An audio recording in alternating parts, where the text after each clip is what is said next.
பலஸ்தீன வரலாறு என்பது ஒரு மணித்தியாலத்திலோ அல்லது 2 மணித்தியாலங்களிலோ அல்லது ஒரு நாளிலோ பேசி முடிக்க முடியுமான ஒரு வரலாறு கிடையாது. அது மிக நீண்ட வரலாறு, ஒவ்வொரு முஸ்லிமும் அறிய வேண்டிய வரலாறு.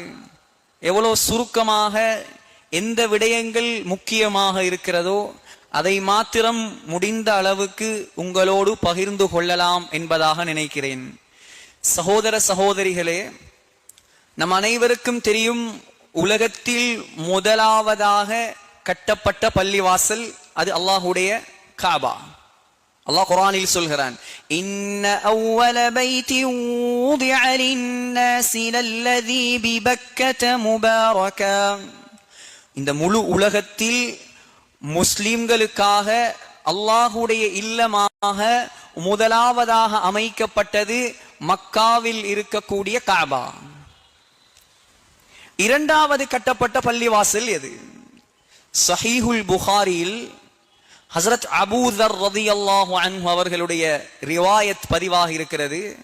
ஸல்லல்லாஹு அலைஹி வஸல்லம் சொன்னார்கள், காபாவை கட்டி 40 வருடங்களுக்கு பின்னால் அல்லாஹ் இரண்டாவதாக ஒரு பள்ளி கட்டினான். அது எந்த பள்ளி? அதுதான் பலஸ்தீனில் ஜெருசலத்தில் இருக்கக்கூடிய பைத்துல் மக்திஸ் என்று சொல்லக்கூடிய மஸ்ஜிதுல் அக்ஸா. இந்த பள்ளியை கட்டியது யார்? சஹீஹுல் புகாரியுடைய உலக பிரபலமான விரிவுரை தான் ஃபத்ஹுல் பாரி. இந்த ஃபத்ஹுல் பாரியை எழுதியவர் அவரும் பலஸ்தீனில் பிறந்தவர். அதுதான் ஆச்சரியமான ஒரு விடயம். அஸ்கலான் என்ற ஒரு ஊர் இருக்கிறது பலஸ்தீனில். அந்த அஸ்கலானில் பிறந்தவர் தான் சஹீஹுல் புகாரிக்கு மிக பிரபல்யமான விரிவுரை எழுதிய இமாம் இப்னு ஹஜர் அஸ்கலானி ரஹ்மத்துல்லாஹி அலைஹி. கிட்டத்தட்ட 170க்கு மேற்பட்ட கிதாபுகளை எழுதியவர். ஷாஃபி மதுஹபை சேர்ந்தவர். இன்னொரு விஷயம் தெரியுமா? முழு உலகத்திலும் India, Pakistan, Sri Lanka, Indonesia, Malaysia, Singapore, Japan, Russia, அதேபோல் அமெரிக்கா, தூனுசியா, பலஸ்தீன், ஜோர்தான், முழு உலகத்திலும் பின்பற்றப்படக்கூடிய ஒரு மதுஹப் தான் இமாம் ஷாஃபியுடைய மதுஹப், மதுஹபு ஷாஃபிஈ. இமாம் ஷாஃபி பிறந்தது எங்க தெரியுமா? இமாம் ஷாஃபி பிறந்தது பலஸ்தீன்ல. இன்றைக்கு இரத்த வெள்ளமாக மாறி இருக்குதே கஸா, இங்கிலீஷ்ல காசா என்று சொல்வார்கள், அந்த காசாவில் தான் இமாம் ஷாஃபி பிறந்தார். இதெல்லாம் ஒவ்வொரு பகுதியாக பார்க்க வேண்டிய விடயங்கள். சகோதரர்களே, இரண்டாவதாக கட்டப்பட்ட பள்ளியை கட்டியவர் யார்? இமாம் இப்னு ஹஜர் அஸ்கலானி எழுதுகிறார் ஃபத்ஹுல் பாரியில், ஆதம் அலைஹிஸ்ஸலாத்து வஸ்ஸலாம் தான் முதலாக மஸ்ஜிதுல் அக்ஸாவை கட்டினார். இதுதான் அதிகமான வரலாற்று ஆசிரியர்களின் கருத்து. மஸ்ஜிதுல் அக்ஸாவுக்கு மஸ்ஜிதுல் அக்ஸா என்பதாக பெயர் வைத்தது யார்? இதுக்கு நூரானியா ஜும்மா பள்ளிவாசல் என்பதாக யாரோ ஒரு முன்னோர் பெயர் வைத்திருப்பார். மஸ்ஜிதுன் நபவி ஸல்லல்லாஹு அலைஹி வஸல்லம் அவர்களுடைய ஞாபகார்த்தமாக பெயர் வைக்கப்பட்டது.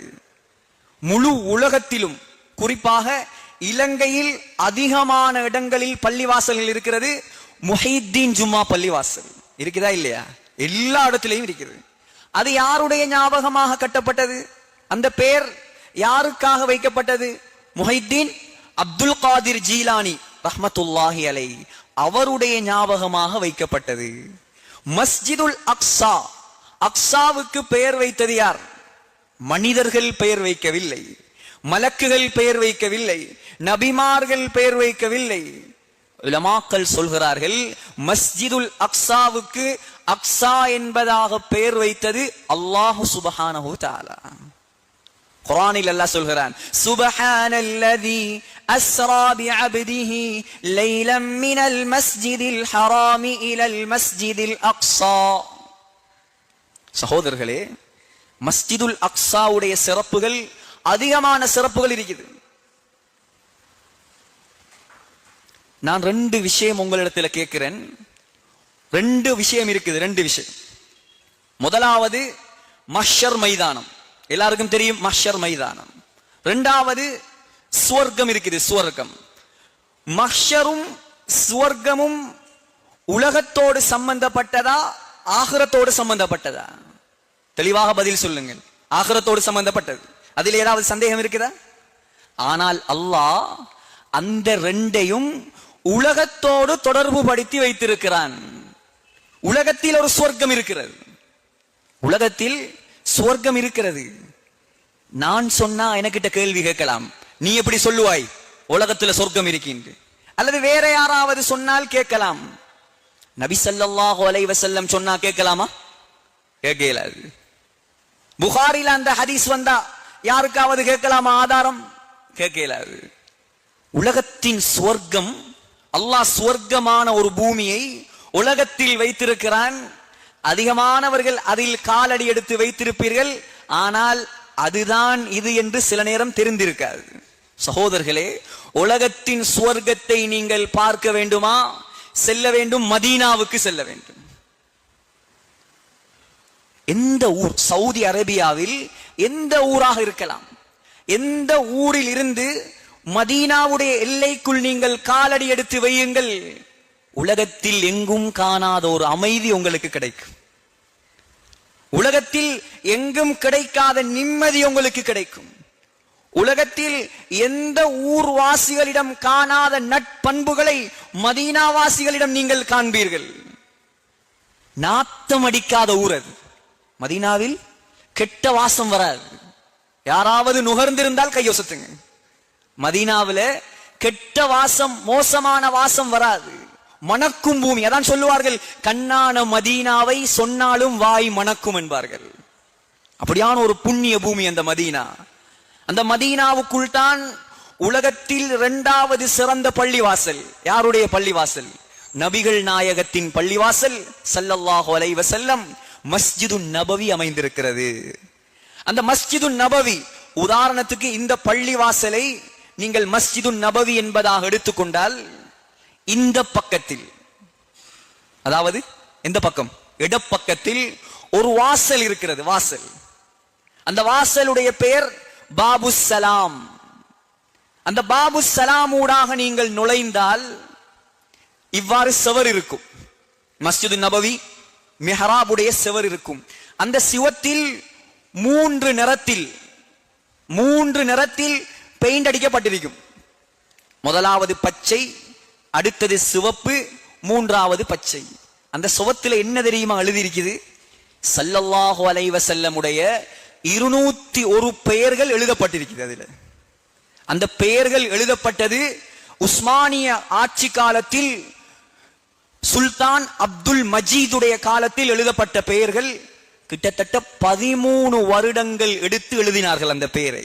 அடுத்த முறை போனால் பாருங்கள், ஸல்லல்லாஹு அலைஹி வஸல்லம், அல்லாஹ்வுக்கு 99 திருநாமங்கள் சொல்லப்பட்டதை போல் நாயகம் ஸல்லல்லாஹு அலைஹி வஸல்லம் அவர்களுக்கு 201 பெயர்களை மஸ்ஜிதுன் நபவியில் அவருடைய பள்ளிவாசலில் எழுதி வைத்திருக்கிறார்கள். அந்த பெயருக்கு முன்னாலதான் ஒரு இடம் இருக்குது. அந்த இடத்தில் காலடி வைத்தால், உண்மையான முஸ்லிமாக இருந்தால் அவன் அழாமல் வரமாட்டான். ஏன்? அந்த இடத்தில் தான் ஸல்லல்லாஹு அலைஹி வஸல்லம் அடக்கம் செய்யப்பட்டிருக்கிறார். அதற்கு பக்கத்தில் அபூபக்கர் சித்திக் ரலியல்லாஹு அன்ஹு, அதற்கு பக்கத்தில் உமர் ரலியல்லாஹு அன்ஹு.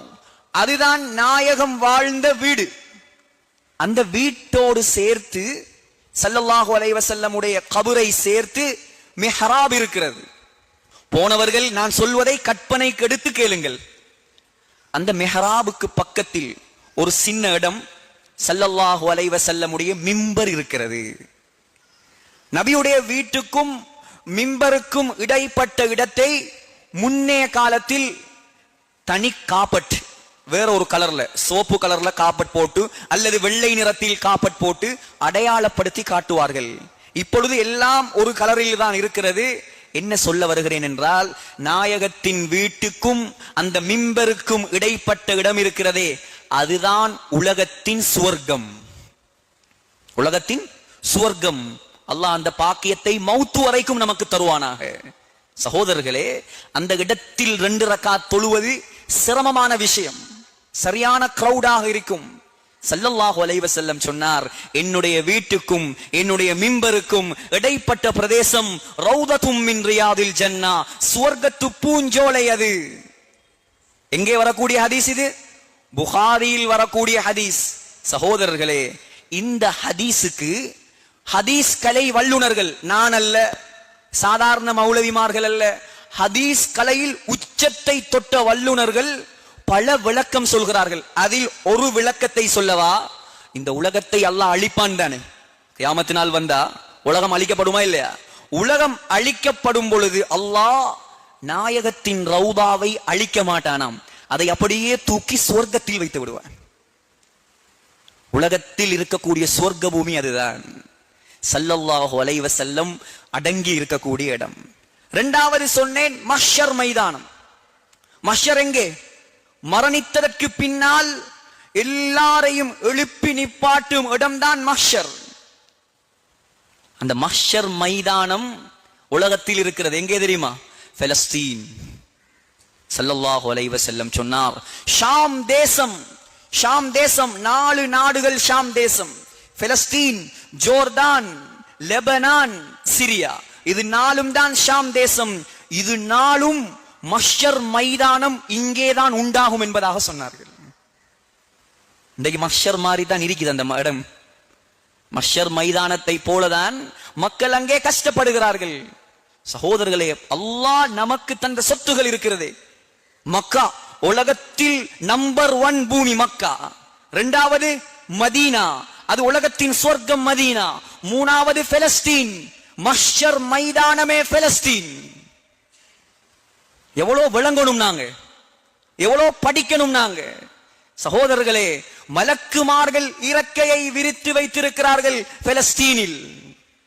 அல்லாஹ்வுடைய ரஹ்மத் இறங்கிக் கொண்டிருக்கிறது பலஸ்தீனில்.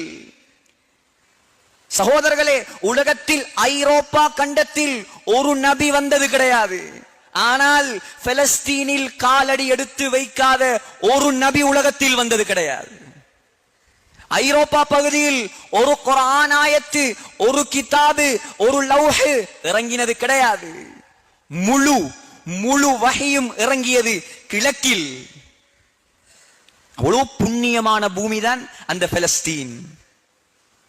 ஒன்றை யோசித்து பாருங்கள். நபி ஸல்லல்லாஹு அலைஹி வஸல்லம் அல்லாஹ் 7ஆம் வானத்துக்கு உயர்த்தினானா இல்லையா? 2 விஷயம் குர்ஆன்ல, 2ஐயும் கவனமாக கேட்கணும். முதலாவது இஸ்ரா, 2வது மிஅராஜ். இஸ்ரா என்றால் என்ன? இராவளி பயணம். மிஅராஜ் என்றால் என்ன? வானத்துக்கு உயர்த்தப்பட்ட பயணம். 2ம் யார் செய்தது? ஸல்லல்லாஹு அலைஹி வஸல்லம் செய்தது. மக்காவில் இருந்து பலஸ்தீன் மஸ்ஜிதுல் அக்ஸாவுக்கு கொண்டு வரப்பட்டார் ஸல்லல்லாஹு அலைஹி வஸல்லம். அதுக்கு பேர் தான் என்ன? இஸ்ரா. பலஸ்தீனில் இருந்து 7வது வானம் தாண்டி உயர்த்தப்பட்டார் ஸல்லல்லாஹு அலைஹி வஸல்லம். அதற்கு பேர் தான் என்ன? மிஅராஜ். அன்பார்ந்த அல்லாஹ்வின் நல்லடியார்களே, மிஅராஜ் என்பது எவ்வளவு புண்ணியமான உயர்தரமான ஒரு அமல். ஸல்லல்லாஹு அலைஹி வஸல்லம் உலகத்தில் காட்டிய அற்புதத்தில் ஒன்றுதான் மிஅராஜ். மக்காவில் இருந்து ஒரே இரவில் பலஸ்தீனுக்கு வந்து அங்கிருந்து 1வது வானம் தாண்டி, 2வது வானத்தை தாண்டி, 3வது வானத்தை தாண்டி, 4வது வானத்தை தாண்டி, 5வது வானத்தை தாண்டி, 6வது வானத்தை தாண்டி, 7வது வானத்தை தாண்டி சிதறத்துல் முன்தஹா. சிதறத்துல் முன்தஹாண்டா இலந்தை மரம். சிதறாண்டா என்ன? இலந்தை மரம். முன்தஹாண்டு சொன்னா அதுதான் முடிவு. நாயகத்தை கூட்டிட்டு போனது யார்? ஜிப்ரீல் அலைஹிஸ்ஸலாம். சிதறத்துல் முன்தஹா வரைக்கும் வந்தார். அந்த மரம், அந்த மரத்தினுடைய ஒரு இலை தங்கம், ஒரு இலை வெள்ளி. ஒரு இலை தங்கம், ஒரு இலை வெள்ளி. அந்த மரத்தின் பழங்கள் குடத்தை போன்று பெரிதாக இருக்கும். இதெல்லாம் புகாரியுடைய ஹதீஸ். சகோதரர்களே, அத்தோடு ஜிப்ரீல் அலைஹிஸ்ஸலாம் நின்றார். நின்று விட்டு சொன்னார், யா ரசூலல்லாஹ், இதற்கு அங்கால் எனக்கு வர முடியாது, நீங்கள் போகலாம். ஸல்லல்லாஹு அலைஹி வஸல்லம் போனார்கள், நெருங்கினார்கள், அர்ஷுக்கு அருகிலே சென்றார்கள். அர்ஷ் என்பது எப்படிப்பட்டது தெரியுமா? அர்ஷ் என்பது எப்படிப்பட்டது தெரியுமா? அர்ஷை 8 மலக்குமார்கள் சுமந்திருக்கிறார்கள். அர்ஷ் என்றால் அல்லாஹ்வுடைய சிம்மாசனத்தை தாங்கி இருக்கும் இடம்தான் அர்ஷ். அந்த அர்ஷை 8 மலக்குமார்கள் சுமந்திருக்கிறார்கள். அந்த 8 மலக்குமார்களும் எப்படிப்பட்டவர்கள் தெரியுமா? அவருடைய இந்த தோளில் இருந்து, தோல் புஜத்தில் இருந்து கழுத்து வரைக்கும் செல்வதற்கு 700 வருடங்கள் பிரயாணம் செய்ய வேண்டும். எப்படி இருப்பார்? அந்த இடத்துக்கு யாராலையும் போக இயலாது. ஸல்லல்லாஹு அலைஹி வஸல்லம் போனார். போய் அல்லாஹ்விடத்தில் தொழுகையை பரிசாக எடுத்தார். சகோதரர்களே, இவ்வளோ செய்தியும் நடந்தது. ஸல்லல்லாஹு அலைஹி வஸல்லம் பலஸ்தீன்ல இருந்து போய்த்தான். ஏன் மக்காவில் இருந்து அல்லாஹ்வுக்கு உயர்த்த முடியாதா? மக்காவிலிருந்து 7வது வானத்துக்கு உயர்த்த முடியாது. அல்லாஹ் பலஸ்தீனுக்கு அழைத்து அங்கே இருந்து உயர்த்தினான். எவ்வளவு சிறப்பான பூமியாக இருக்கும் பலஸ்தீன். அடுக்கிக் கொண்டே போகலாம் அதனுடைய சிறப்புகள். ஆனால் நேரம் இடம் கொடுக்காது. சகோதரர்களே, பலஸ்தீனில் உலக வரலாற்றில் மறக்க முடியாத, மறைக்க முடியாத 4 வெற்றிகள் முஸ்லிம்கள் கண்டார்கள். 4 வெற்றிகள். அதற்கு முன்னால் வாழ்ந்த நபிமார்களை கொஞ்சம் பார்ப்போம். ஆதம் அலைஹிஸ்ஸலாம் வாழ்ந்ததாக வரலாறு சொல்கிறது. இப்ராஹிம் அலைஹிஸ்ஸலாம் ஈராக்கில் பிறந்தார், வாழ்ந்தார் பலஸ்தீன். இஸ்ஹாக் அலைஹிஸ்ஸலாம் வாழ்ந்தார் பலஸ்தீன். யாக்கூப் அலைஹிஸ்ஸலாம் வாழ்ந்தார் பலஸ்தீன். யூசுப் அலைஹிஸ்ஸலாம் வாழ்ந்தார் பலஸ்தீன். ஹஜ்ரத் மூசா அலைஹிஸ்ஸலாம் பிறந்தார் எங்க? எகிப்தில். எங்க பிறந்தார்? எகிப்தில் பிறந்தார். திருப்பி ஜோர்தானுக்கு வந்தார், திருமணம் முடித்தார், மீண்டும் எகிப்துக்கு போனார். ஃபிரௌனை அல்லாஹ்வின் பக்கம் அழைத்தார். எல்லாருக்கும் தெரிந்த சம்பவம். கடைசியில் ஃபிரௌன் அழிக்கப்பட்டான். மூசா அலைஹிஸ்ஸலாம் எகிப்தில் வாழ்ந்து கொண்டிருந்தார்.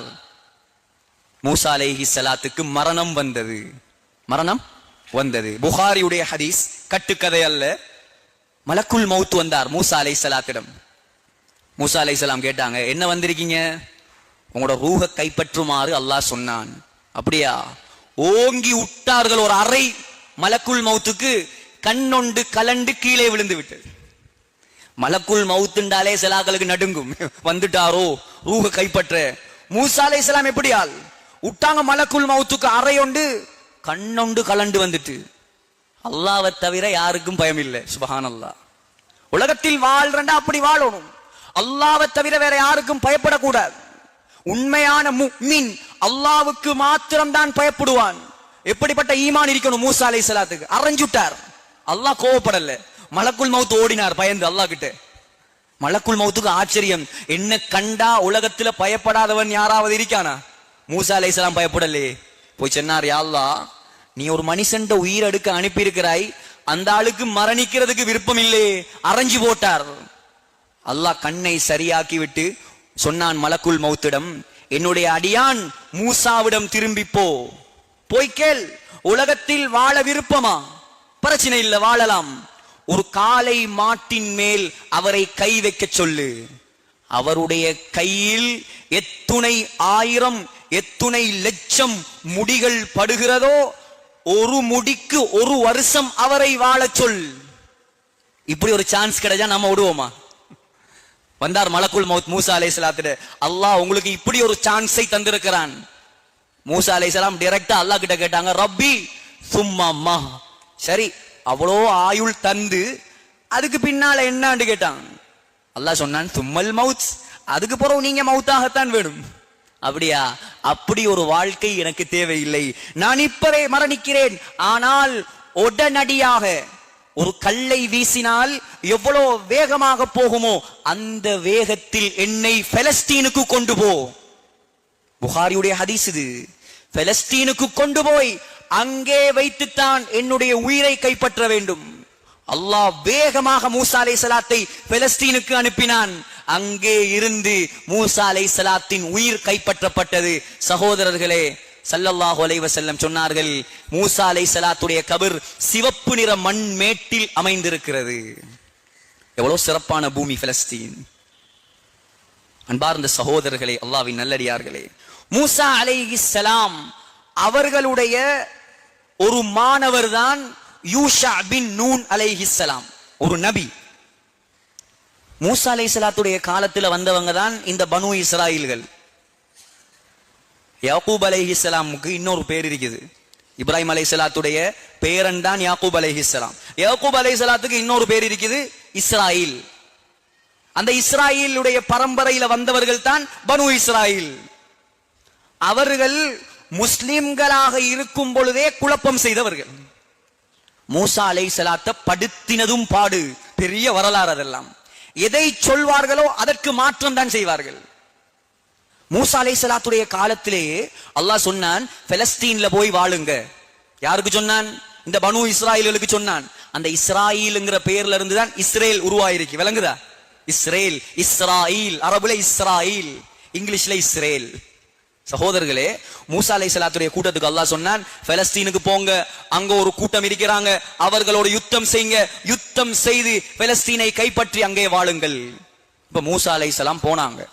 மூசா அலைஹிஸ்ஸலாத்துடைய கூட்டம் போய் பார்த்தா அங்க இருக்கிறாங்க ஒரு கூட்டம் கிட்டத்தட்ட மலைகளை போல 60 அடி 70 அடி பெரும் பெரும் தோற்றத்தோடு வந்து சொன்னா மூசா அலைஹிஸ்ஸலாத்திட்ட, யா மூசா இத்ஹப் அன்த வரப்புக ஃபகாத்திலா இன்னா ஹாஹுனா காயிதூன். மூசாவே, நீங்களும் உங்களோட அல்லாஹ்வும் போய் யுத்தம் செய்யுங்க, எங்களுக்கு ஏலாண்டாம்.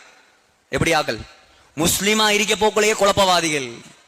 நீங்களும் அல்லாஹ்வும் போய் யுத்தம் செய்யுங்க, எங்களை ஆள விடுங்க, நாங்க வரமாட்டோம். அல்லாஹ் தஆலா கொடுத்தான் தண்டனை. 40 வருஷம் அலைந்தார்கள். 40 வருஷம். எப்படி அலைச்சல் தெரியுமா? அக்கரபத்தில் இருந்து ஆரம்பிக்கிறார் பிரயாணத்தை. காலையில 20 வருடங்கள் ஒரே இடத்தை சுற்றி சுற்றி இருந்தார்கள். அல்லாஹ் கொடுத்த தண்டனை. அதே நிலைமையில் தான் மூசா அலைஹிஸ்ஸலாம் மரணித்தார்கள். அதுக்கு பின்னால் மூசா அலைஹிஸ்ஸலாத்துடைய ஒரு மாணவர் தான் முதலில் உலக வரலாற்றில் பலஸ்தீனை வெற்றி கொண்டவர். அவர்தான். பலஸ்தீனை முதலாவது ஆச்சரியங்களை அல்லாஹ் நிகழ்த்தி காட்டினான். வெள்ளிக்கிழமை யுத்தம் நடக்குது. வெள்ளிக்கிழமை சூரியன் மறைந்தால் யுத்தம் செய்ய முடியாது. பனு இஸ்ராயில்கள் சனிக்கிழமை யுத்தம் செய்ய மாட்டார்கள். ஏன்? சூரியன் மறைய போகுது, யுத்தம் முடியல, பலஸ்தீனை கைப்பற்றல, என்ன நடக்குமோ? அல்லாஹ்வுடைய நம்பிக்கை இருந்தது உள்ளத்தில். சகோதரர்களே, அல்லாஹ்வை நம்பக்கூடிய மக்களாக நாம மாறணும். அப்ப அல்லாஹ் நமக்கு எல்லாத்தையும் வசப்படுத்தி தருவான். நாம நினைப்பதல்ல உலகத்தில் நடப்பது, அவன் நினைக்கிறது தான் உலகத்தில் நடக்கும். அல்லாஹ்வுடைய நம்பிக்கை வரணும் உள்ளத்துல. யூஷா பின் நூன் அலைஹிஸ்ஸலாம் ஒன்றும் செய்யல, கையை நோக்கி காட்டினார் சூரியனுக்கு. புகாரியுடைய ஹதீஸ். ஆதாரம் கேட்கறதுக்கு இடம் இல்லாம தான் நான் பேசுறேன். கையை நோக்கி காட்டினார் சூரியனுக்கு, சொன்னார், அனமா மூருன், நானும் அல்லாஹ்வுடைய கட்டளைப்படிதான் உலகத்தில் வாழ்கிறேன். அன்திம மூரத்துன், சூரியனே நீயும் அல்லாஹ்வின் கட்டளைக்கு கட்டுப்பட்ட ஒரு படைப்பு தான். கையேந்தி சொன்னார், யா அல்லாஹ் இஹ்பிஸ்ஹா அலைய, இந்த சூரியனை மறையாமல் நீ நிப்பாட்டி வைப்பாயாக. மறைய போன சூரியன் அப்படியே நின்றது, மறையாமல் அப்படியே நின்றது. யுத்தம் முடியும் வரைக்கும் சூரியன் மறையவில்லை. சகோதரர்களே, அதே யுத்தம் முடிந்ததுக்கு பின்னால் யூஷா பின் நூன் பலஸ்தீனை கைப்பற்றினதற்கு பின்னால் தான் யுத்தம் முடிவுக்கு வந்தது, சூரியன் மறைந்தது.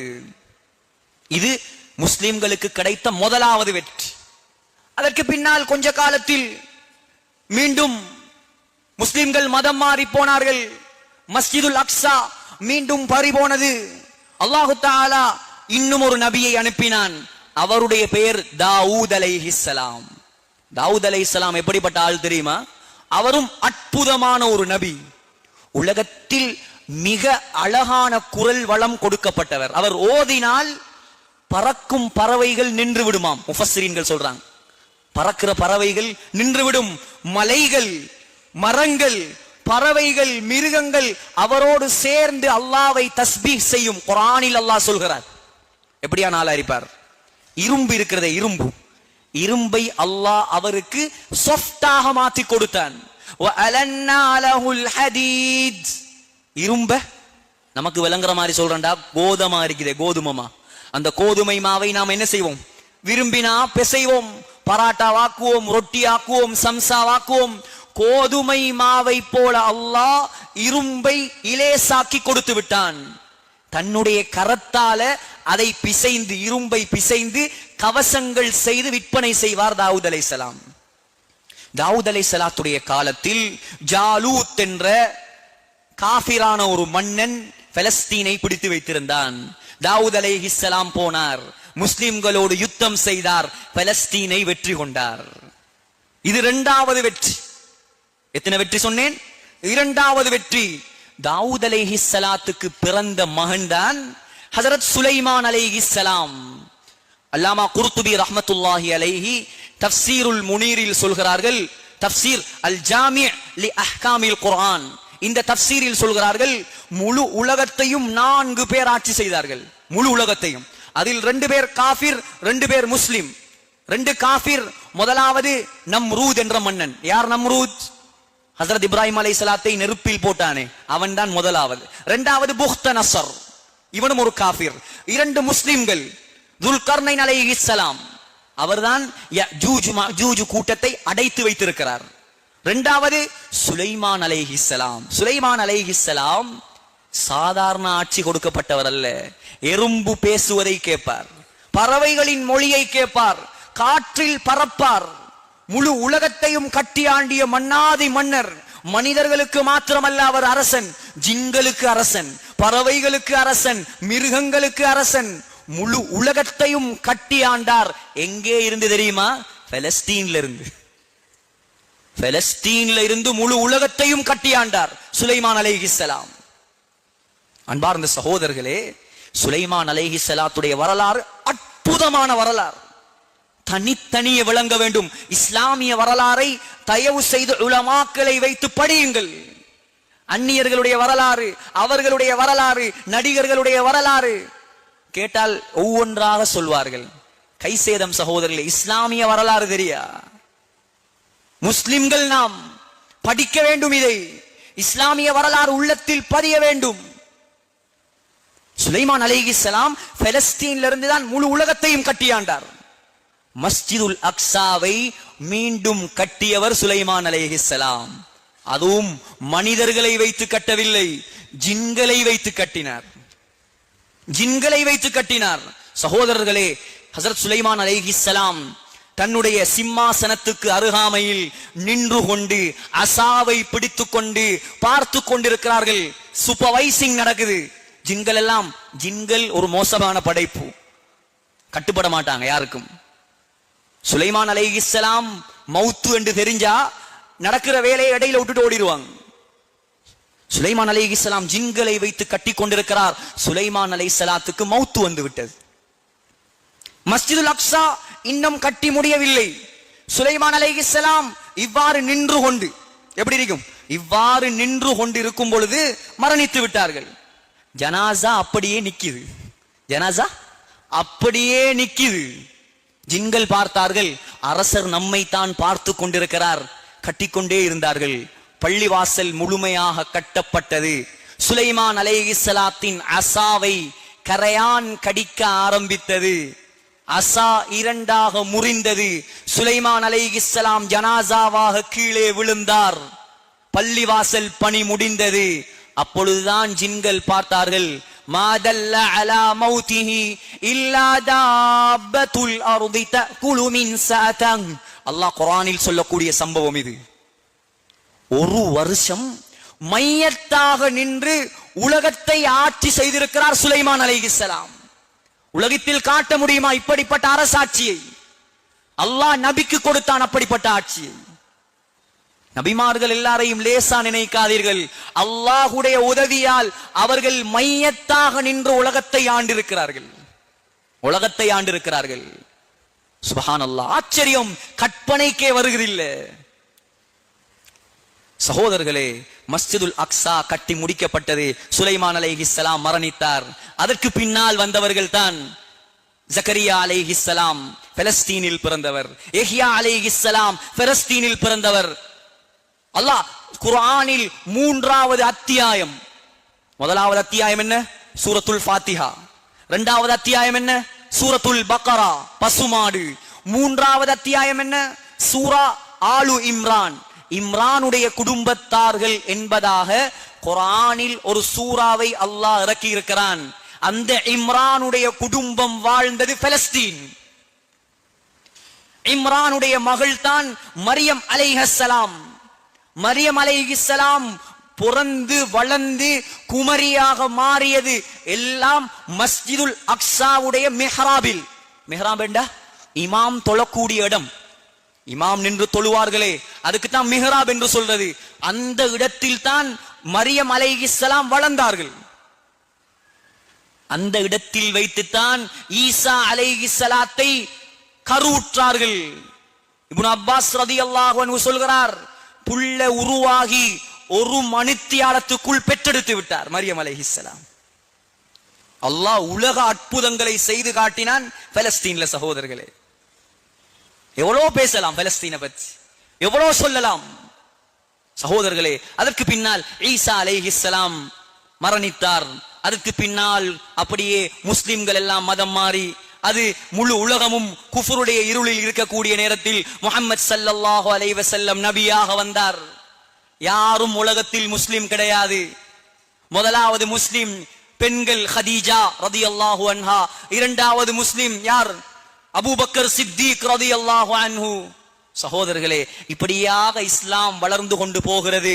ஸல்லல்லாஹு அலைஹி வஸல்லம் உலகத்தில் வாழக்கூடிய காலத்தில் பலஸ்தீன் மஸ்ஜிதுல் அக்ஸா முஸ்லிம்களுடைய கரத்துக்கு வரவில்லை. ஹஜ்ரத் ஸல்லல்லாஹு அலைஹி வஸல்லம் மரணித்தார். அபூபக்கர் ஆட்சிக்கு வந்தார் ரலியல்லாஹு அன்ஹு. பலஸ்தீன் கிடைக்கவில்லை. அடுத்த ஆட்சி நடக்கிறது. உமர் ரலியல்லாஹு அன்ஹு. உமர் ரலியல்லாஹு தஆலா அன்ஹு. ஹஜ்ரத் உமர் என்பது அவருடைய பெயரை சொன்னால் முஸ்லிம்களுடைய ரோமங்கள் சிலிர்க்க வேண்டும். ஏன்? உலகத்தில் சாதித்தவர்கள் அவர்கள் தான், உலகத்தின் சாதனையாளர்கள் அவர்கள். சகோதரர்களே, ஹஜ்ரத் உமர் ரலியல்லாஹு அன்ஹு இஸ்லாத்தை ஏற்றுக்கொண்டார் 40வது. ஹஜ்ரத் அபூபக்கர் எப்ப இஸ்லாத்துக்கு வந்த? முதலாவது.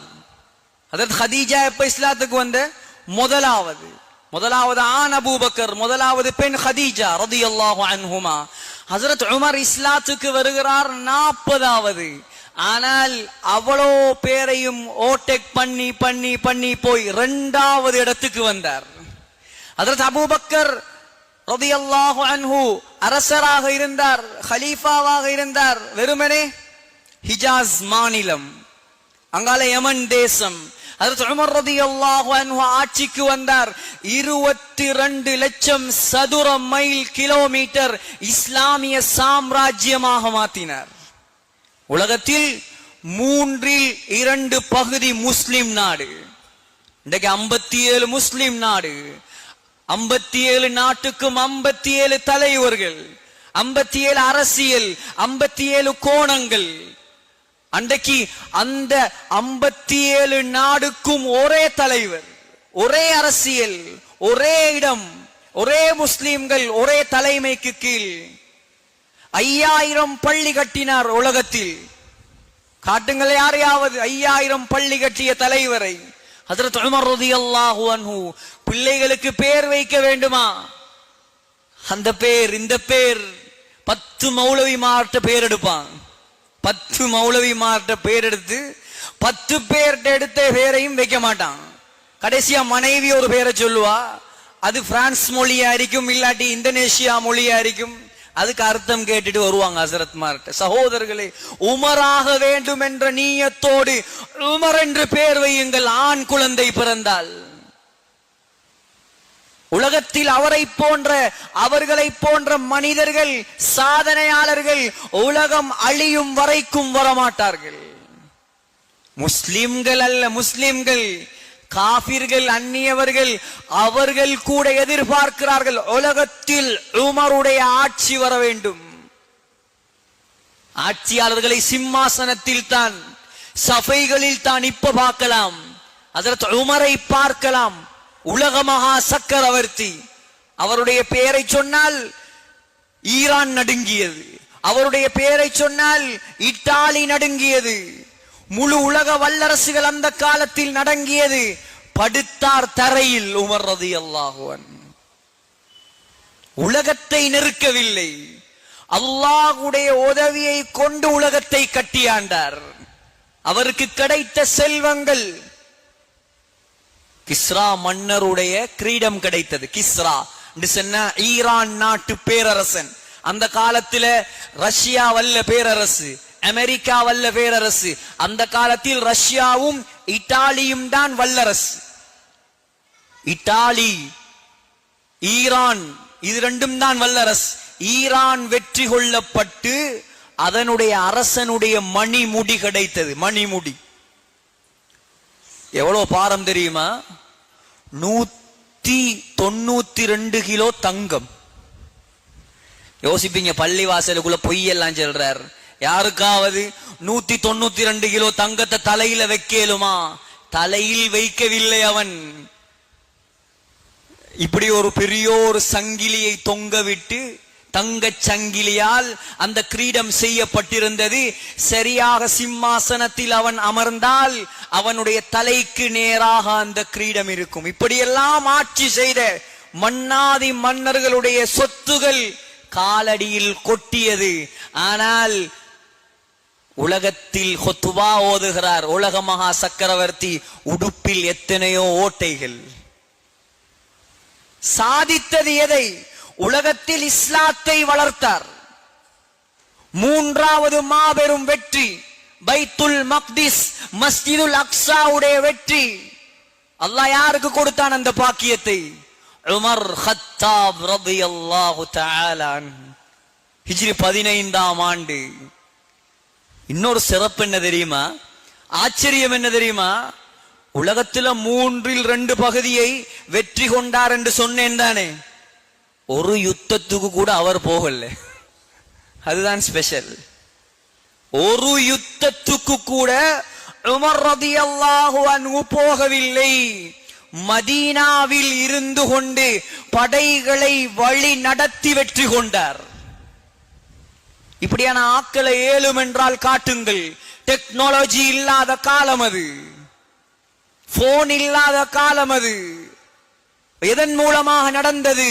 அல்லாஹ்வின் உதவியால் நடந்தது. பலஸ்தீன் வரலாறை படிப்பது வெறுமனே வரலாறு படிப்பதற்காக அல்ல. பலஸ்தீனை வெற்றி கொண்டவர்கள் அல்லாஹ்வுடைய உதவியால் வெற்றி கொண்டார்கள்.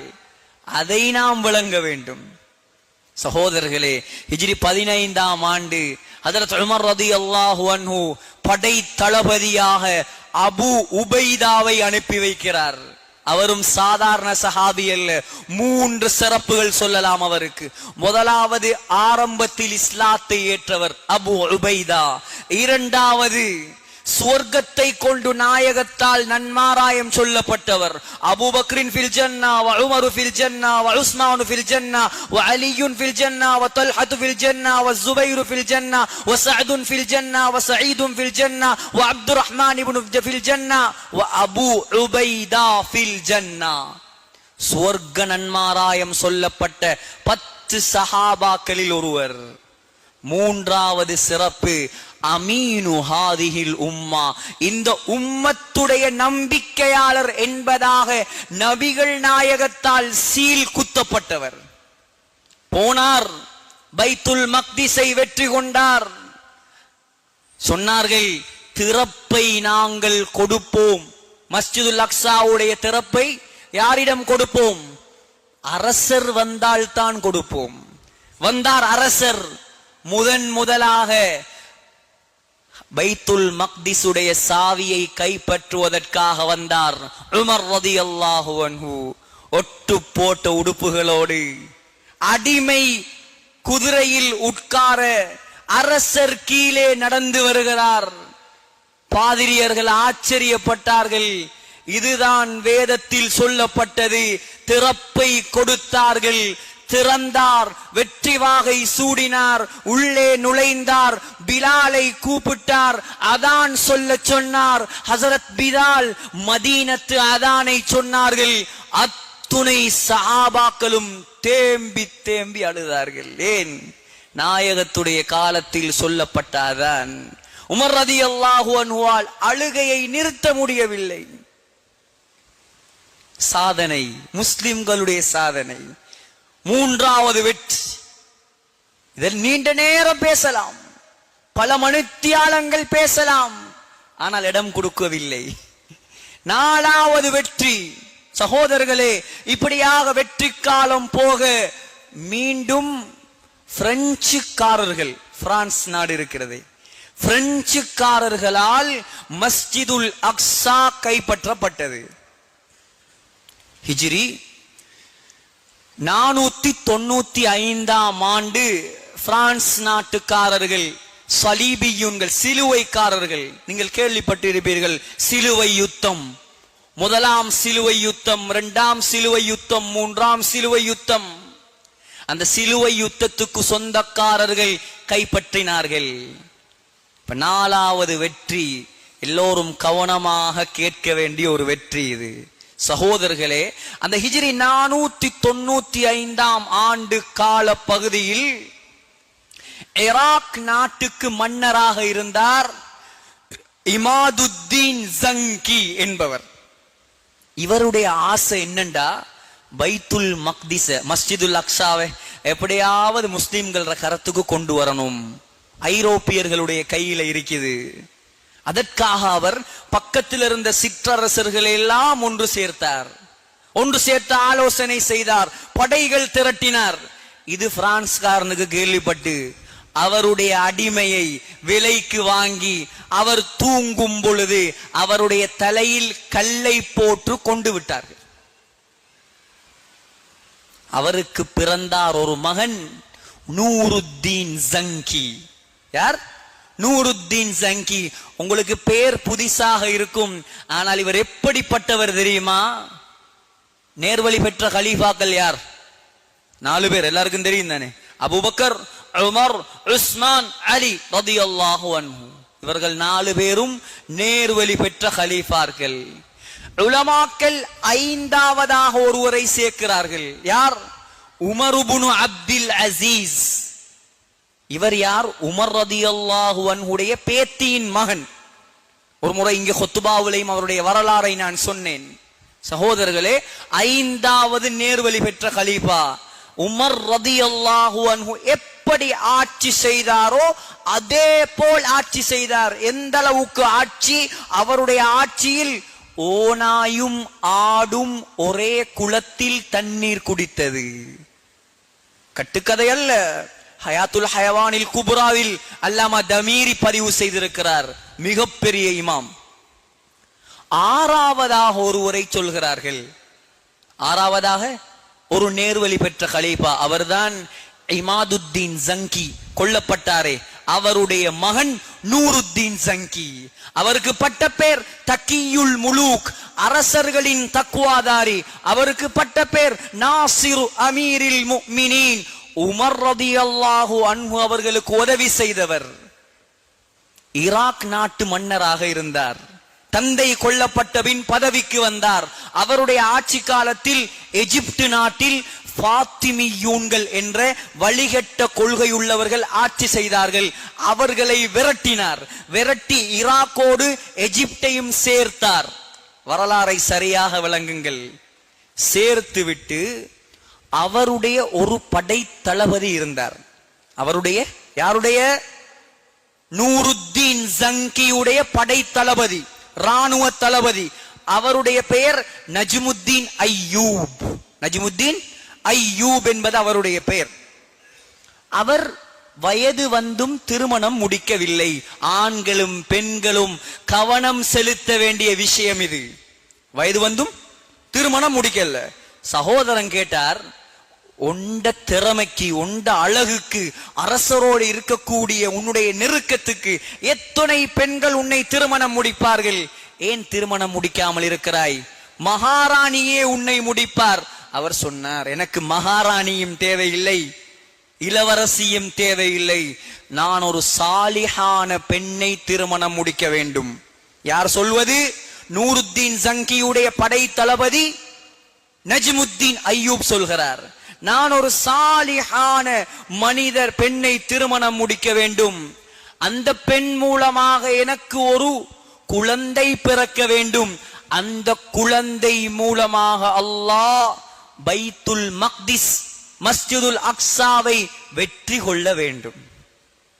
இதனால் தான் நான் திருமணம் முடிக்காமல் இருக்கிறேன். அப்படியான பெண்ணை தேடுகிறேன். ஒரு நாள் நஜ்முத்தீன் ஐயூப் பள்ளிவாசலில் தொழுகிறார். தொழுது விட்டு பார்க்கிறார், அவருடைய ஒரு ஆசிரியர் ஒரு பெண்ணுக்கு ஏசி விட்டு வருகிறார், கோவப்பட்டு விட்டு வருகிறார் ஒரு பெண்ணோடு. கேட்டார்கள் நஜ்முத்தீன் ஐயூப், உஸ்தாத் ஏன் அந்த பெண்மணிக்கு ஏசுகிறீர்கள்? இல்லை இல்லை, அவள் ஒரு அனாதை, அவளை நான் தான் எடுத்து வளர்த்தேன், அவளுக்கு எத்தனையோ மாப்பிள்ளைகளை நான் பேசிவிட்டேன், ஆனால் அவள் திருமணம் வேண்டாம் என்கிறாள். ஏன் வேண்டாம் என்று கேட்டேன். நான் ஒரு சாலிஹான ஆணை திருமணம் செய்ய வேண்டும். பெண்களே, துனியாவில் உயர்ந்தவரை தேடாதீர்கள். ஆண்களே, அழகையும் குணத்தையும் மட்டும் பார்க்காதீர்கள், மார்க்கத்தை பாருங்கள், தக்வாவை பாருங்கள். பணத்தையும் அழகையும் மாத்திரம் பார்க்காதீர்கள். அந்த பெண் சொன்னால், நான் ஒரு ஆணை திருமணம் முடிக்க வேண்டும், சாலிஹான ஆணை, அந்த ஆணின் மூலமாக எனக்கு ஒரு குழந்தை பிறக்க வேண்டும், அந்த குழந்தையின் மூலம் அல்லாஹ் மஸ்ஜிதுல் அக்ஸாவை முஸ்லிம்களுக்கு கொடுக்க வேண்டும் சொன்னார் நஜ்முத்தீன் ஐயூப். இப்படிப்பட்ட பெண்ணைத்தான் நானும் தேடுகிறேன். அந்த பெண்ணுக்கும் நஜ்முத்தீனுக்கும் திருமணம் நடந்தது. அந்த பெண்ணின் மூலமாக ஒரு குழந்தை பிறந்தது. அந்த குழந்தையின் பெயர் சலாஹுத்தீன் ஐயூபி. சலாஹுத்தீன் ஐயூபி. அவர் சம்பந்தமாக பல படங்கள் கூட எடுத்திருக்கிறார்கள், சிலர் பார்த்திருப்பீர்கள் என்று நினைக்கிறேன். சகோதரர்களே, ஒரு தாய் தகப்பன் ஒரு குழந்தை பிறக்கும் பொழுது, ஒரு திருமணம் முடிக்கும் பொழுது எவ்வாறு நியத்து வைக்க வேண்டும்? எம்முடைய முன்னோர்கள் வழிகாட்டி இருக்கிறார்கள். குழந்தை பிறக்கிறார், நல்ல முறையில் வளர்கிறார், தகப்பன் மரணிக்கிறார். 18 வயதிலேயே நூருத்தீன் ஜங்கியுடைய ராணுவ தளபதியாக நியமிக்கப்படுகிறார். உடனே படையெடுத்தார். எங்கே? டமஸ்கஸ். டமஸ்கஸ் என்றால் எங்க இருக்கிறது? சிரியாவுடைய தலைநகரம் தான் டமஸ்கஸ். அந்த டமஸ்கஸுக்கு படையெடுத்தார், அதை வெற்றி கொண்டார். அதற்கு பின்னால் ஹலப் என்ற ஊருக்கு படையெடுத்தார். தமிழில் அலிப்போ என்று சொல்வார்கள், இங்கிலீஷ்ல பாத்தீங்கன்னா விளங்கும் வேர்ல்ட் மேப்ல. அதை வெற்றி கொண்டார். அஸ்கலான், பலஸ்தீனில் ஒரு பகுதி, நான் சொன்னேன் இப்னு ஹஜர் அஸ்கலானி பிறந்த அந்த அஸ்கலானை வெற்றி கொண்டார். சகோதரர்களே, கொஞ்ச காலத்தில் நூருத்தீன் ஜங்கி மரணித்தார். முதலாக அவ்வளோ ஊர்களையும் சேர்த்து சலாஹுத்தீன் ஐயூபி மன்னராக முடிசூடப்பட்டு ஐயூபிய ஆட்சி ஆரம்பமானது. நூருத்தீன் ஜங்கி செய்த உதவிக்கு, அவர் வளர்த்ததற்கு, அவர் உதவி செய்ததற்கு கைமாறாக நூருத்தீன் ஜங்கியுடைய மனைவி, வயதில் மூத்த பெண்மணி, அந்த பெண்ணுடைய பெயர் இஸ்மத்துல்லா காத்தூன். இஸ்மத்துல்லா காத்தூன். அந்த வயதில் மூத்த பெண்மணியை சலாஹுத்தீன் திருமணம் முடித்தார். 5ஆம் நூற்றாண்டு கண்ட அற்புதமான ஒரு ஆளுமைதான் சலாஹுத்தீன் ஐயூபி. சகோதரர்களே, அவருடைய வரலாறு அது சாதாரண வரலாறு அல்ல. உலகத்தில் வாழக்கூடிய வாலிபர்கள், என்னையும் சேர்த்து சொல்கிறேன், சலாஹுத்தீன் ஐயூபியை போல் நல்லவர்களாக, வீரர்களாக, இஸ்லாத்தை வளர்த்தவர்களாக மாற வேண்டும். சாதனையின் அமைவிடம் அவர் பிறந்த உடனே தகப்பன் கொண்டு போய் கொடுத்தார். யார்கிட்ட தெரியுமா? அப்துல் காதிர் ஜீலானி வாழ்ந்த காலம் அது. முஹைத்தீன் அப்துல் காதிர் ஜீலானி ரஹ்மத்துல்லாஹி அலைஹி அவரிடம் கொண்டு போய் கொடுத்து குழந்தைக்காக துஆ செய்ய சொன்னார். துஆ செய்யப்பட்டது. வஃபயாத்துல் அயான் என்ற கிதாபில் எழுதுகிறார்கள், எகிப்து தேசமே முஸ்லிம்களுடைய அடிப்படை கொள்கைக்கு வித்தியாசமாக இருந்தது. அந்த காலத்தில் சலாஹுத்தீன் ஐயூபி முழு மிஸ்ரையும் முழு எகிப்தையும் அஹ்லுஸ் சுன்னா வல் ஜமாஅத்துடைய கொள்கையாக மாற்றினார். அவருடைய உள்ளத்தில் வேரூன்றி போயிருந்தது என்னுடைய கரத்தால் எப்படியாவது மஸ்ஜிதுல் அக்ஸாவை மீட்க வேண்டும். ஏன்? தாய் பெத்தது அதுக்குத்தானே, தகப்பன் திருமணம் முடித்தது அதற்குத்தானே. குழந்தையுடைய உள்ளத்தில் இல்லாமல் இருக்குமா? சகோதரர்களே, 1000 நூற்றுக்கணக்கான யுத்தங்கள் நடந்தது அவருடைய காலத்தில். நூற்றுக்கணக்கான யுத்தங்கள். அன்பார்ந்தவர்களே, அந்த காலத்தில் பிரெஞ்சு நாட்டுக்காரர்கள், பிரான்ஸ் நாட்டின் ஒரு படை தளபதி இருந்தான். படை தளபதி, அவனுடைய பெயர் அர்னால்டோ என்பதாக அரபியில் சொல்வார்கள். நீங்கள் கிதாபுகள் வாசித்திருப்பீர்கள், வரலாற்று தெரிந்தவர்கள். ரொனால்ட் என்பது அவனுடைய பெயர். ரொனால்ட் ரொம்ப மோசமானவன். படை தர்மம் என்ன, யுத்த தர்மம் என்ன? போரில் எதிரிப்படையோடு மாத்திரம்தான் மோத வேண்டும். இதுதான் யுத்த தர்மம். ரொனால்டோ என்ன தெரியுமா செய்தான்?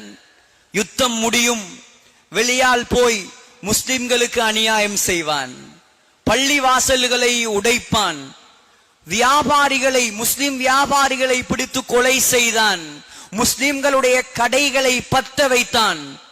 ஹஜ்ரத் சலாஹுத்தீன் அய்யூபிக்கு கோபம் வந்தது. அடுத்த படையை திரட்டினார். பிரான்ஸ்காரர்களின் கையில் இருந்த பைரூத் என்று சொல்லக்கூடிய லெபனானின் ஊரை கைப்பற்றினார். இப்ப ரொனால்டோக்கு கோபம் வந்துச்சு. எங்கட இடத்தையா நீ பிடிக்கிறாய்? உனக்கு செய்கிறேன் வேலை. முஸ்லிம்கள் உயிருக்கு உயிராக நேசிக்கக்கூடிய மக்கா மதீனா 2 ஊருக்கும் சேதம் விளைவித்தான்.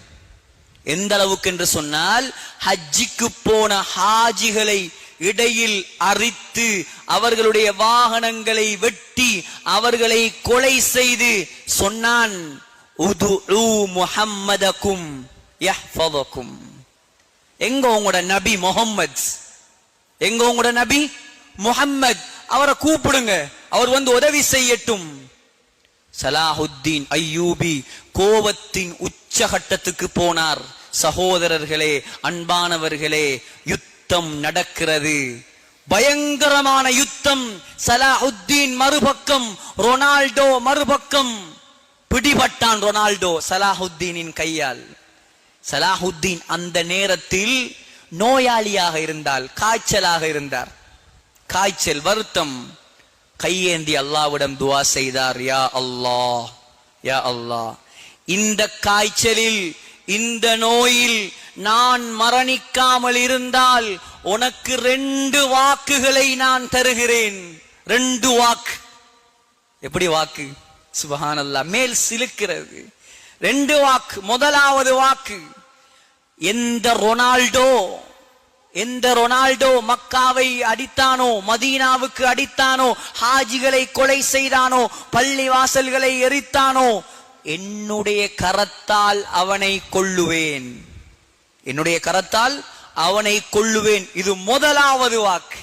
இரண்டாவது வாக்கு, இதே கரத்தால் இன்ஷா அல்லாஹ் மஸ்ஜிதுல் அக்ஸாவை நான் கைப்பற்றுவேன். என்னை மரணிக்காமல் நீ வாழ வைத்தால். அல்லாஹ் ஆரோக்கியத்தை கொடுத்தான், ஆரோக்கியத்தை கொடுத்தான். ரொனால்டோவை பிடித்தார்கள், கழுத்தை வெட்டினார்கள். சகோதரர்களே, நீங்கள் நம்புவீர்களோ தெரியா, 100க்கு மேல் யுத்தம் செய்தவர் ஒரே ஒருவனைத்தான் கொலை செய்திருக்கிறார். அவருடைய கரத்தால் கொன்றது அவனை மாத்திரம்தான். யாரையும் அவர் கொலை செய்தது கிடையாது. பிடிபடும் எல்லாருக்கும் பொது மன்னிப்பு. விருப்பமா உங்களோட நாட்டுக்கு போங்க. படை திரட்டினாரே. நம்முடைய வாழ்க்கையில் நாம் வைக்க வேண்டிய ஒவ்வொரு கட்டங்களும், துனியாவுடைய விஷயமாக இருக்கலாம், திருமணமாக இருக்கலாம், பொருளியலாக இருக்கலாம், வியாபாரமாக இருக்கலாம், நம்ம ஆலோசனை கேட்க வேண்டும் மார்க்க கல்வி உள்ளவர்களிடம். கட்டாயம் ஒவ்வொருவரும் செய்ய வேண்டும். சலாஹுத்தீனின் படையில் இருந்தவர்கள் வெறுமனே பொதுமக்கள், ராணுவம் மாத்திரம் அல்ல, 300 உலமாக்கள் இருந்தார்கள். படையில 300 உலமாக்கள். இப்னு குதாமா அல் ஹம்பலி, ஹம்பலி மதுஹபுடைய மிகப்பெரிய இமாம், அவர் சொல்கிறார், என்ன தெரியுமா சொல்கிறார்? அப்துல் காதர் ஜீலானி அவருடைய பாடத்தில் நாங்கள் 300 உலமாக்கள் இருப்போம். பாடம் முடிந்த உடனே வந்து சலாஹுத்தீனின் படையில் சேர்ந்து கொள்வோம். ரஹ்மத்துல்லாஹி அலைஹி. எப்படி உலமாக்கள் சகோதரர்களே, அந்த உலமாக்களை அழைத்து கொண்டு போய் பைத்துல் முகத்தஸை முற்றுகையிட்டார். ஃபுல்லா ரவுண்ட் அப் பண்ணினார். நாட்கள் கடந்தது. பிரான்ஸ் நாட்டுக்காரர்கள் சரணடைந்தார்கள், காலடியில் விழுந்தார்கள். யாரையும் கொலை செய்யவில்லை, எல்லாருக்கும் பொது மன்னிப்பு கொடுத்தார். சொன்னார், தலைகளை தாழ்த்தியவர்களாக பணிவோடு பைத்துல் முகத்தஸுக்குள் நுழையுங்கள். நஸ்ரும் மினல்லாஹி வ ஃபத்ஹுன் கரீப். இது என்னுடைய வெற்றி அல்ல, அல்லாஹ் தந்த வெற்றி இது. அல்லாஹ் தந்த வெற்றி இது. நுழைந்தார்கள் பைத்துல் மக்திஸுக்குள். அல்லாஹ்வுக்கு நன்றி செலுத்தி தொழுதார்கள்.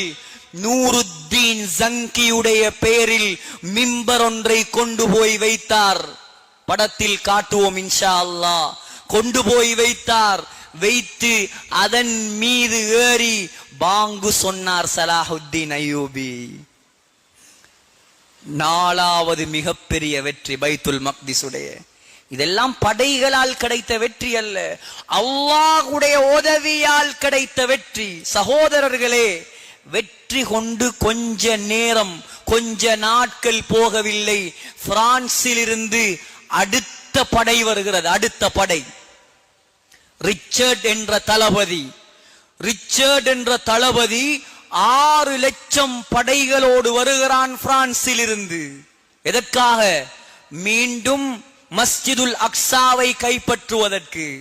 சகோதரர்களே, அன்பானவர்களே, ஹஜ்ரத் சலாஹுத்தீன் அய்யூபி வந்த படைகளில் யாருக்கும் எந்த அநியாயமும் செய்யவில்லை. அவருடைய கரத்தால் யாருக்கும் கொலை செய்யவில்லை. எந்த அளவுக்கு அவர் முஸ்லிம்களுடைய பண்பாடு அந்த காலத்தில் பாருங்கள். அந்த படையில் ரிச்சர்ட் எதிரி படை தளபதி. ஆனால் சலாஹுத்தீன் அய்யூபி அவனுக்கு அன்பளிப்புகள் அனுப்புவார், பழங்கள் கொடுப்பார், பால் கொடுத்து அனுப்புவார், விலை உயர்ந்த பொருட்கள் கொடுப்பார். எந்த அளவுக்கு என்றால் அவன் நோயாளியாக மாறினான். அரண்மனையில் இருந்து அவனுக்கு வைத்தியரை அனுப்பி வைத்தியம் பார்த்தார். செய்வார்களா யாராவது? இதெல்லாம் வரலாறு. எந்த அளவுக்கு என்றால் யுத்த களத்தில் எதிரி படை தலைவனுடைய குதிரை செத்து விட்டது. சலாஹுத்தீன் அய்யூபி குதிரை அனுப்பினார். சொன்னார், 6 லட்சம் படையோடு வந்தார்கள், முஸ்லிம்களோடு மோத முடியவில்லை. 1 லட்சம் பேர் தான் திரும்பி போனார்கள். ஏன்? அந்த காலத்தில் இருந்த முஸ்லிம்கள் ஈமானிய பலத்தோடு யுத்தம் செய்தார்கள், அல்லாஹ்வுடைய தொடர்போடு யுத்தம் செய்தார்கள். சகோதரர்களே, திரும்பி போனார்கள், வெற்றி கொள்ள முடியவில்லை. அங்கே வாழ்ந்த கிறிஸ்தவர்களை, யூதர்களை பார்த்து சொன்னார், ஜெருசலத்தில் யாருக்கும் எந்த அநியாயமும் செய்யவில்லை. இப்பொழுது எவ்வளவு அநியாயம் செய்கிறார்கள். இப்பொழுது அநியாயம் செய்கிறார்களே, குழந்தைகளுக்கு, பெண்களுக்கு. இவர்களுக்கு அவர் எந்த அநியாயமும் செய்யவில்லை. சொன்னார், கிறிஸ்தவர்கள், நீங்கள் விருப்பம் போல என்னுடைய ஆட்சியில் நிம்மதியாக இருக்கலாம், போக தேவையில்லை. யூதர்கள், நீங்கள் நிம்மதியாக இருக்கலாம். யூதர்கள் நாடோடிகள். அவர்கள் யாருடைய ஆட்சியில் நிம்மதியாக இருந்தார்களோ அது எல்லாம் முஸ்லிம்களுடைய ஆட்சியில் தான். அவர்கள் நிம்மதியாக வாழ்ந்தது முஹம்மது ரசூலுல்லாஹ்வுடைய ஆட்சியில்.